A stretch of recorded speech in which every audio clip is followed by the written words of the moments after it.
Joel Osteen, a well-known preacher and televangelist, has touched countless lives and helped many people grow in their faith.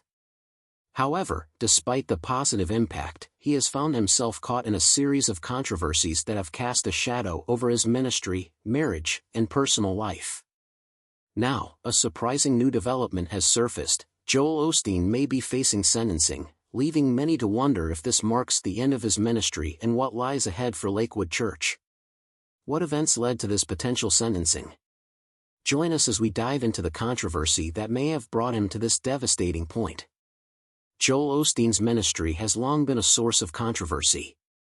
He has faced significant criticism for promoting the prosperity gospel, a teaching that emphasizes the pursuit of wealth over spiritual growth. Critics argue that this focus on material success, rather than faith, undermines Christian values. Additionally, concerns have been raised about the source of Lakewood Church's wealth, with some suggesting it comes from the donations of members rather than charitable acts. For years, Osteen enjoyed a loyal following, but recently, scandals have started to catch up with him. Accusations of financial misconduct, rumors of infidelity, and his extravagant lifestyle have tarnished his public image. Osteen has also faced backlash for his handling of crises like Hurricane Harvey and the COVID-19 pandemic. Critics were outraged when he initially hesitated to open the doors of Lakewood Church to those in need during the hurricane, and his response to the pandemic was similarly criticized. These controversies have had a serious impact on Osteen's reputation, causing many of his supporters to turn away. His once strong following has now significantly weakened, and it seems his time in the spotlight is coming to an end. News of a possible legal sentence for Osteen has shocked the Christian community, with many questioning the legacy of the prosperity gospel. While the teaching gave hope to some, others believe it fostered greed and selfishness, diverting attention from core Christian principles like kindness, community, and justice. As the influence of the prosperity gospel wanes, many people are seeking a faith centered around humility, honesty, and fairness rather than material wealth and personal success. Osteen's story is a stark reminder that true faith is built on love, humility, and service to others, not the pursuit of financial gain. Whether or not he faces criminal charges depends on various factors, including his level of involvement in any financial mismanagement. As the leader of a nonprofit organization, Osteen is responsible for ensuring the church operates in compliance with nonprofit laws. If it's found that he was aware of financial wrongdoing or personally benefited from misused funds, he could be held accountable. However, legal experts believe it would be difficult to prove his direct involvement, especially since Osteen delegates much of the church's operations to others. Without substantial evidence, it's unlikely he would face criminal charges. Even if no criminal charges are brought, Osteen could still face serious legal and reputational damage. Allegations of financial misconduct may lead to lawsuits from church members or donors who feel they were misled. Such lawsuits could demand repayment of funds and further tarnish Osteen's image. Moreover, the church could face greater scrutiny, potentially leading to stricter regulations for megachurches and increased transparency about their finances. Consultant Sarah Reed suggests that if Lakewood Church faces penalties for financial mismanagement, it could trigger significant changes in how other large churches operate. The news of Osteen's potential legal troubles has further shaken the Christian community. As the face of the prosperity gospel, Osteen now faces the consequences of his actions. His ministry, which once inspired millions with messages of hope and positivity, has been accused of encouraging greed and materialism. The immense pressure of leading such a large ministry has clearly taken its toll on Osteen, both personally and professionally. These accusations could bring more attention to Osteen's leadership, and if proven true, it could mark the end of his time at Lakewood Church. As legal and reputational risks continue to grow, the future of his ministry remains uncertain. Given the numerous accusations against Joel Osteen, what more could possibly harm his reputation even as an author? Keep watching to find out. Joel Osteen's rise to fame as a best-selling author and televangelist has not been without challenges, and one of the most serious accusations he has faced is plagiarism, using someone else's work as his own. These claims have raised doubts about his honesty, credibility, and integrity. In 2007, Osteen's book Become a Better You was criticized for including passages that appeared to closely resemble the work of other authors, sparking debates about plagiarism and the responsibility of writers to properly credit their sources. One significant case involved Dr. Paul, a Christian author and speaker, who accused Osteen of copying parts of his work without giving credit, leading to a public disagreement where Osteen denied the allegations. These accusations have seriously damaged Osteen's reputation, causing many to question his integrity and call for greater transparency in his preaching and writing. Critics argue that the plagiarism claims are part of a larger issue, suggesting Osteen prioritizes fame and success over honesty and moral values, with his focus on prosperity and wealth, along with his lavish lifestyle, further reinforcing these concerns. The plagiarism accusations have left a lasting stain on Osteen's ministry, raising ongoing questions about his character and leadership.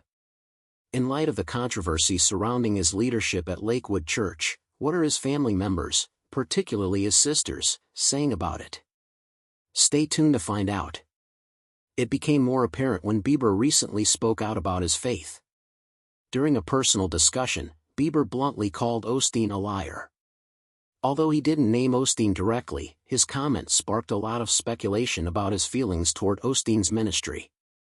Sources close to Bieber say he has grown uncomfortable with Osteen's focus on wealth as a sign of God's blessings. Bieber's faith is deeply personal, and he believes in humility and serving others, rather than pursuing material success. His social media posts often contain subtle critiques, leading many to believe his comments were aimed at Osteen. This isn't the first time Osteen has faced criticism. He has often been accused of prioritizing wealth over service, with critics pointing to his lavish lifestyle and the resources of Lakewood Church.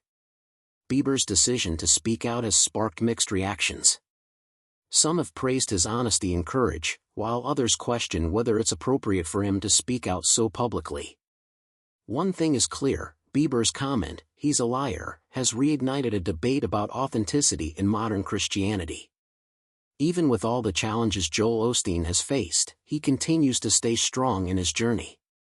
What key moments and experiences have helped him become the influential figure he is today? Keep watching to find out. Joel Osteen's journey to leadership, overcoming challenges and rising to fame. Joel Osteen has become well known, rising above many challenges throughout his life. He was born in Houston, Texas, in 1963, into a religious family.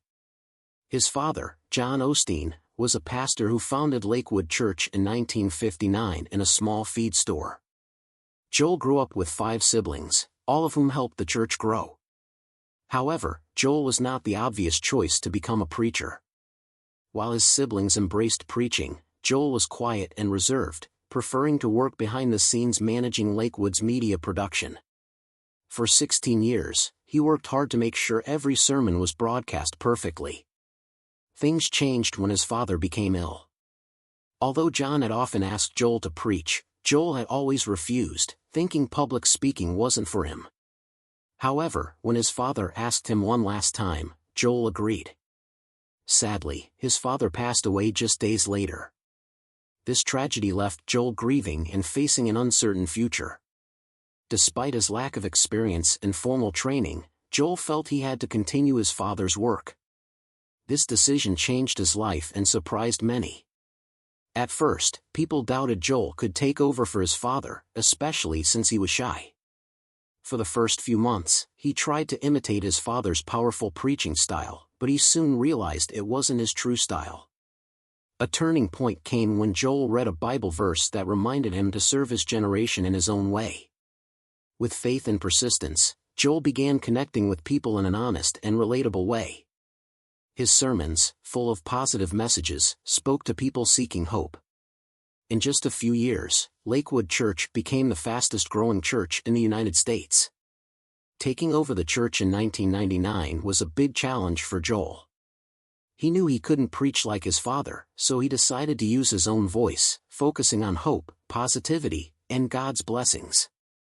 His message of hope helped the church grow quickly, and attendance increased.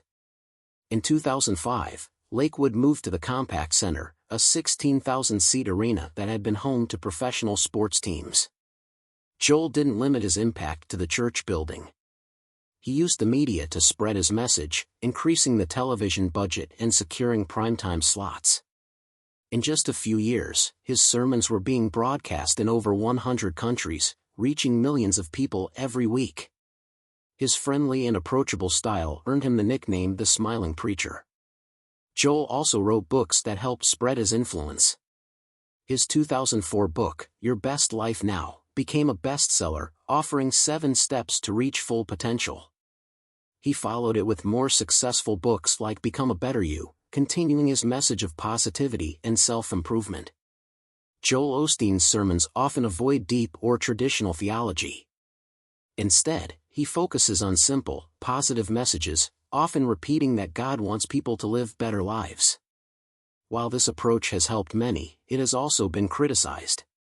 Some people feel that Osteen is more of a motivational speaker, offering a simpler version of Christianity. Joel Osteen is known for his ministry and TV presence, but there's more to his life beyond the spotlight. Keep watching to discover the personal side of him. Joel and Victoria Osteen, their marriage, family, and Lakewood Church. Joel Osteen may be widely recognized for his ministry and television presence, but his life extends far beyond the spotlight. Joel Osteen met his wife, Victoria, at her mother's jewelry store when he stopped by to buy a battery for his watch. Victoria was born on March 28, 1961, in Huntsville, Alabama.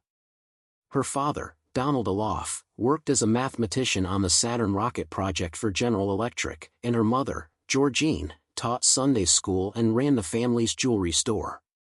When Victoria was 2, her family moved to Houston after her father started working for NASA. Joel and Victoria married on April 4, 1987, and have now been together for over 30 years. Victoria once shared in a blog post that their marriage has been a wonderful journey. She said Joel is a great husband, and they focus on unconditional love and daily commitment, even though their relationship isn't perfect. One thing that stands out in their marriage is Joel's commitment to the Billy Graham rule, which suggests men should avoid spending time alone with women who aren't their wives. Joel follows this rule to prevent scandals, like those that have affected others in the Christian community. He also spends the first 30 minutes of every day reflecting and praying, asking himself if his actions align with God's will. Joel has also given some unusual advice for married couples. He once told wives to visit Victoria's Secret to find something nice to wear for their husbands, saying wives should look good for their husbands, not just for others. Victoria agreed, encouraging women to put in the effort to look nice for their partners and not just wear old bathrobes.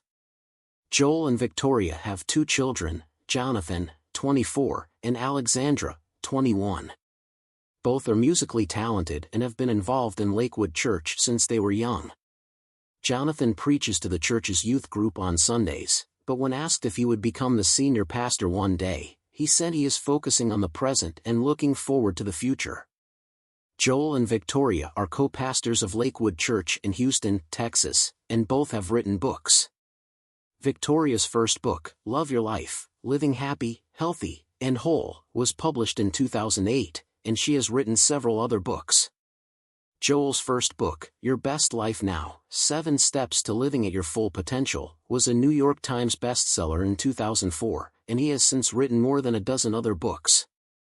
His televised sermons reach over 10 million people weekly in 100 countries.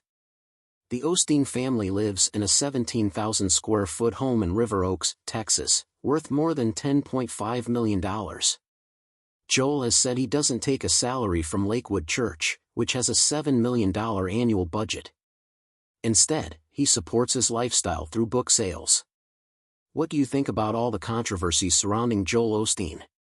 Do you think these issues could lead to serious consequences for him, possibly ending his ministry? Let us know in the comments section below. Thank you for watching this video. We hope you found it interesting. Don't forget to like and subscribe.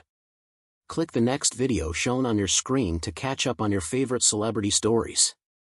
See you there.